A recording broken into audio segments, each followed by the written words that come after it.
नमस्कार दोस्तों, क्या आपने कभी सोचा है कि बिहार के रोहतास जिले में ऐसा क्या खास है जो इसे इतिहास और प्रकृति दोनों के लिहाज से यूनिक बनाता है?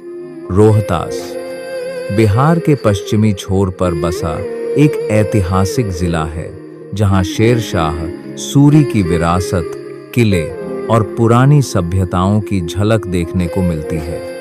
लेकिन आज मैं आपको सिर्फ किले या युद्धों की कहानी नहीं सुनाने वाला।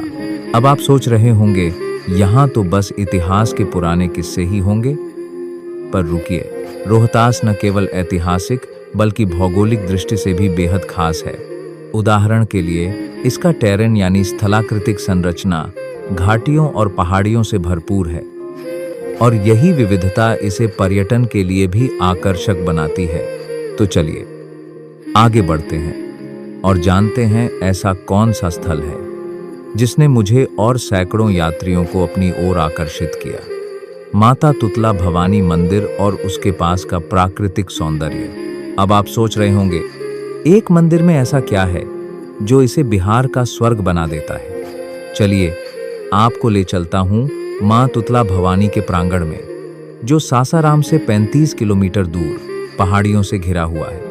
यहाँ राजा प्रताप धवल देव ने 12वीं शताब्दी में माँ तुतला भवानी की प्रतिमा स्थापित की थी। शिलालेखों के अनुसार इसे जगदाधात्री दुर्गा के रूप में पूजा जाता है। अब कल्पना कीजिए, एक ओर ऊंची ऊंची पहाड़ियाँ, उनके बीच से बहती कछुआर नदी और ठीक सामने एक शानदार झरना जिसे तुतला ही जलप्रपात कहते हैं।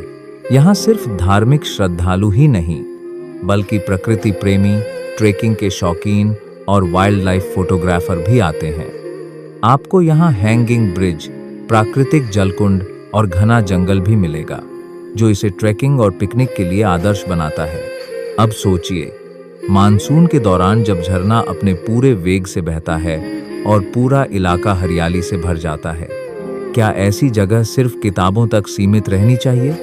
चलिए आगे बढ़ते हैं और खुद अनुभव की बात करते हैं। अब सवाल ये, क्या हर यात्रा उतनी आसान होती है जितनी फोटो में दिखती है? मैं खुद हाल ही में एक एजुकेशनल टूर पर वहां गया और सच मानिए, यह सफर मेरे लिए उतना आरामदायक नहीं था। अब आप पूछ सकते हैं, आखिर दिक्कत क्या थी? यात्रा के दौरान मौसम बदलना, थकावट और कभी-कभी तबीयत खराब होना, ये सब एक रियलिटी है जिसे हम अक्सर इग्नोर कर देते हैं। पर देखिए, हर चुनौती के बाद जब आप तुतला भवानी मंदिर पहुंचते हैं, झरने की गूंज सुनते हैं और हरियाली के बीच खुद को शांत महसूस करते हैं, वो अनुभव हर मुश्किल को छोटा बना देता है। अब सोचिए, क्यों हजारों लोग हर साल यहाँ आते हैं? सिर्फ धार्मिक आस्था नहीं बल्कि प्रकृति की गोद में कुछ पल शांत रहना, खुद को रिचार्ज करना, यही असली वजह है। तो दोस्तों, अगली बार जब भी आप सोचें कि यात्रा में बस मंजिल मायने रखती है, तो याद रखिए, रास्ते की हर चुनौती भी आपको बहुत कुछ सिखाती है। मुझे माता तुतला भवानी से सिर्फ आशीर्वाद ही नहीं बल्कि प्रकृति की असली खूबसूरती देखने और महसूस करने का मौका मिला। अगली बार मिलेंगे एक नई जगह, नए अनुभव और नई सीख के साथ।